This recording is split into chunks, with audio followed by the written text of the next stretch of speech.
Olá, eu sou Miriam Bevilacqua, sou jornalista, professora de literatura e você está aqui no Biblium, que é um canal para a gente falar de literatura. Eu hoje escolhi uma obra que é uma obra conhecida, que é A Escrava Isaura, uma das obras mais famosas da literatura brasileira e que ficou muito popular porque aconteceram várias novelas em cima, adaptações de Escrava Isaura, né? E essas novelas, elas rodaram o mundo, então fazendo um grande sucesso também internacional. Mas o que essa história tem que agrada tanto? É o conteúdo, é a narrativa, é a soma dos dois. Então fica comigo até o final do vídeo que nós vamos descobrir e analisar juntos essa obra tão conhecida e tão apreciada. Assim, antes da gente começar, eu vou pedir para você já dar seu ok, se inscrever no canal, que tudo isso é muito importante para nós continuarmos fazendo um bom trabalho para a literatura. A Escrava Isaura, ela foi escrita por Bernardo Guimarães. Eu escolhi essa edição, que é uma edição de bolso, eu tenho várias da Escrava Isaura, mas por que eu escolhi essa? Para que você não tenha nenhum preconceito em comprar uma edição de bolso. O que importa é a história. Então, às vezes a edição de bolso ela é muito mais acessível, por isso que eu escolhi esta, tá? E quem foi Bernardo Guimarães? Bernardo Guimarães foi um escritor mineiro, nasceu em Ouro Preto em 1825, ou seja, ele nasceu e cresceu quando ainda existia a escravidão no Brasil, que, vamos lembrar, só vai terminar em 1888. O Bernardo Guimarães vem fazer faculdade de Direito em São Paulo e ali ele se torna amigo de outros escritores como José de Alencar e Álvaro de Azevedo, né? Na Faculdade de Direito do Largo São Francisco tinha muitos escritores, então tinha um ambiente muito favorável ao desenvolvimento da literatura. E isso deixou Bernardo Guimarães encantado, tanto é que ele acaba repetindo até ali de ano, tão maravilhado que ele estava com a literatura. O Bernardo Guimarães, depois ele volta para Ouro Preto, a sua cidade, ele se torna professor, mas ele já sabe que ele quer mesmo é ser escritor. Em 1869, ele lança sua primeira obra, chamada O Ermitão de Muquem, mas não fez lá muito sucesso, né? Só com o lançamento da Escrava Isaura é que ele se torna um autor muito conhecido, um autor consagrado. Lembrando que esta obra, Escrava Isaura, ela aparece em 1875, alguns anos só antes da abolição e quando já havia uma intensa campanha abolicionista. Ou seja, ele escreveu a obra certa para o tempo certo. E isso é muito comum, né? O escritor tem uma percepção, uma sensibilidade para captar o que a sociedade deseja. Aí você vai me perguntar, então a Escrava Isaura é um romance realista? Não, de jeito algum. É um livro do gênero romântico, romance romântico, não romance realista. Então vamos à história, como ela é muito conhecida, eu vou dar vários spoilers, tá? Já estou avisando. Então vamos resumir.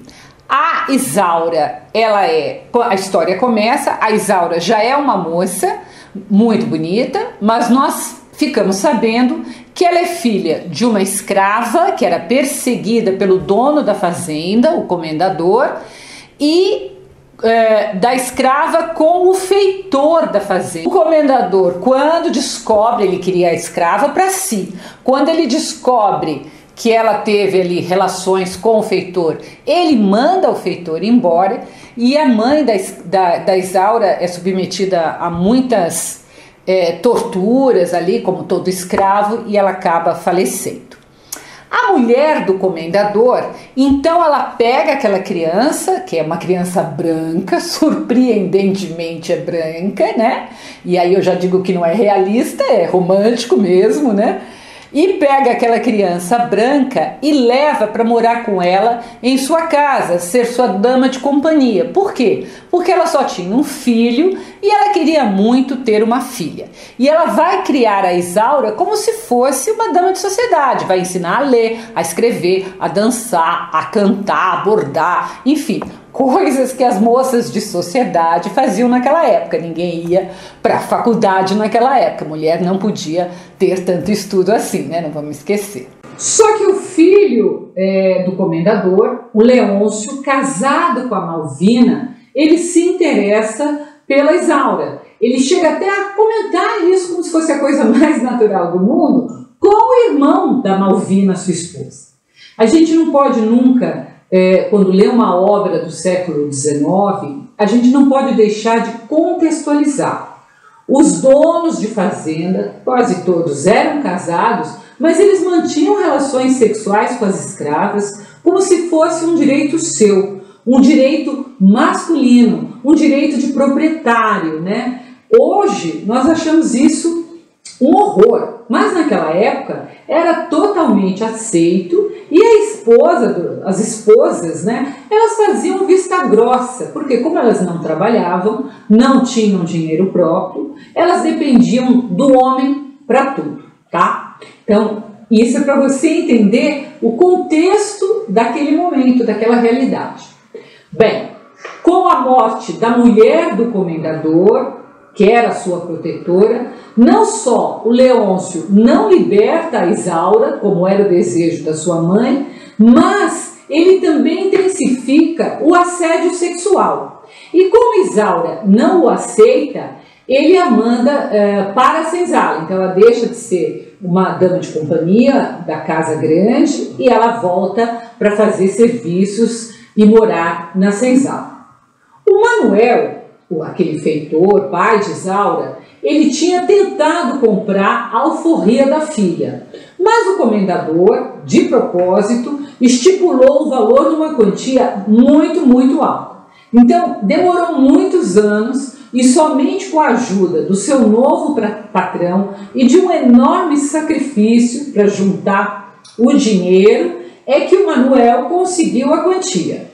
Mas quando ele vai lá procurar o filho do comendador, o Leôncio, né, com a quantia, o Leôncio fala que não podia vender porque o seu pai é que era o dono da fazenda, e o que é mentira, porque a fazenda estava sendo administrada por Leôncio, ele poderia ter vendido, e logo depois o comendador falece, ficando a Isaura completamente à mercê do Leôncio, que é esse homem violento que a assediava sexualmente mesmo sendo casado. Como a Isaura continuava recusando esse assédio sexual, o que o Leôncio faz? Ele coloca, como o pai dele tinha feito com a mãe da Isaura, ele coloca a Isaura na senzala. Em vista disso tudo, o pai da Isaura, desesperado com o sofrimento da filha, ele usa o dinheiro da alforria para conseguir soltar a Isaura e fugir. Eles pegam um navio e vão para Pernambuco. Então, era uma distância muito grande, eles acharam que lá eles estariam protegidos. Então, lá no Nordeste, longe do Rio de Janeiro, eles têm uma vida tranquila, em um sítio afastado ali do centro, até que um rapaz chamado Álvaro, um dia está passando, ele escuta a Isaura cantar e ele se encanta com aquela voz, com aquele jeito todo da Isaura. Tanto ele faz que ele acaba tendo a permissão de frequentar a casa da Isaura e de seu pai, e ele se apaixona por ela, sem suspeitar, claro, de que a Isaura fosse uma escrava fugida. Ele tanto faz que ele consegue um dia levar a Isaura e o pai dela a um baile no Recife, um baile ali da alta sociedade do Recife. E é onde a Isaura está ali causando uma grande inveja a todas as outras mulheres. Primeiro, porque ela era mais bonita. E depois, por ter conquistado o coração do jovem milionário, que era o Álvaro, um excelente partido. Porém, Ainda no baile, Isaura é reconhecida por um anúncio de jornal que um rapaz do baile tinha visto e que o Leôncio tinha posto. Então, o que ele faz? Como o Leôncio tinha prometido uma recompensa, esse rapaz desmascara a Isaura no meio do baile. Ela quer morrer de vergonha, mas ela não tem outra alternativa senão admitir que isso era verdade. Ela acaba sendo deportada para o Rio de Janeiro, a polícia leva, né? E de volta à fazenda, quer dizer, até o Leôncio que vai buscá-la. E aí de volta à fazenda, ela é colocada em ferros e para completar a sua desgraça, o Leôncio, tanto para se vingar como para dar uma satisfação para Malvina, que queria que ele libertasse a Isaura, ele trama casar a Isaura com o jardineiro Belchior. Quem era o Belchior? Belchior era um deficiente mental e deformado, inclusive fisicamente, que era maravilhado com a Isaura. No momento do casamento, Álvaro chega e diz que havia comprado todas as dívidas do Leôncio, que estava na ruína, e, portanto, Leôncio não tinha mais direito nenhum sobre a Isaura. Quem tinha agora era ele. Então, vocês estão vendo que isso é bem uma arrumação da época do romantismo, né? Por isso que quando eu disse lá no começo que não era realismo, é porque isso não acontece na vida real, né? No último momento, ali no momento do casamento, chega e fica tudo resolvido e são felizes para sempre, tá? Então, você tem que marcar que é uma obra do romantismo, mas que tem pretensões abolicionistas. Não é uma obra realista. Tem todo o exagero que é próprio do romantismo, né? Então, a moça é branca, a moça é bonita, ela é maravilhosa, né? Inclusive até a narrativa, a maneira de narrar. Eu vou falar um pedaço para vocês entenderem, vou dar um exemplo, para vocês entenderem o que eu estou querendo explicar. O Bernardo Guimarães, ao invés de falar simplesmente, por exemplo, que a Isaura estava chorando, o que o texto do Bernardo Guimarães diz? Abre aspas. Com os olhos arrasados em lágrimas, que em fio lhe escorregavam pelas faces desbotadas, entreaberta a boca melancólica. Eu não vou continuar, gente, mas é um parágrafo quase inteiro para dizer simplesmente que a Isaura estava chorando. Ele dá 1000 detalhes, ele exagera. Isto é uma característica do romantismo. Não tem nenhum problema, mas é uma característica do romantismo, onde tudo era muito e muito floreado. Então, mesmo apesar desses exageros, dessas características tão presentes, né, que são características próprias do romantismo, no meu entender, a maior prova que você pode ter que esse romance não é um romance realista, não é uma obra realista, é principalmente na escolha do escritor Bernardo Guimarães em fazer uma protagonista branca. Gente, não tem a menor lógica. Ela é filha de uma negra com um branco. Ela deveria ser, pelo menos, parda. E não é isso o que acontece. Só que eu entendo a estratégia do escritor. E apesar de algumas críticas a Bernardo Guimarães, eu acredito que justamente por esse fato, eu creio que esse livro prestou um grande favor, um grande serviço à causa abolicionista. O Bernardo Guimarães, ele não era tonto, ele sabia que ele estava escrevendo, quem ia ler seus livros era a classe branca rica, e que se a escrava fosse negra, já ia ter um repúdio. Não podemos esquecer, é uma sociedade atrasada, retrógrada, que considerava os negros como parte da mobília. Então, ao fazer uma escrava branca, ele consegue um alcance muito maior e ele consegue mostrar que o escravo tinha a mesma cabeça, a mesma alma do que uma pessoa que não era escrava. Não podemos esquecer que durante muito tempo no Brasil achava-se que negro não tinha alma, que negro era burro, que não pensava, né? Então ele vai fazer justamente uma protagonista escrava que tem um excelente caráter, que é bonita, que sabe fazer coisas que todas as moças sabem fazer, né? E que acaba sendo então uma pessoa muito melhor do que aqueles que não são escravos. O escritor também não perde oportunidade de fazer um discurso abolicionista em vários trechos do livro. Ele coloca na boca dos seus personagens esse discurso abolicionista. Em um determinado trecho, o Álvaro, né, que não importa, ele não se importa com o fato da Isaura ser escrava, ele diz, abre aspas, a escravidão em si mesma já é uma indignidade, uma úlcera hedionda na face da nação que a tolera e protege.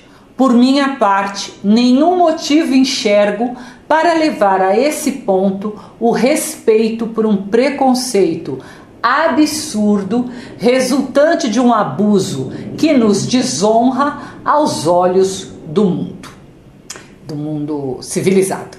Fecha aspas. Então vejam, ele é completamente a favor da abolição. Então, uma coisa que você não pode esquecer é que não é realista, mas que mesmo fazendo parte do romantismo, é um romance de crítica social.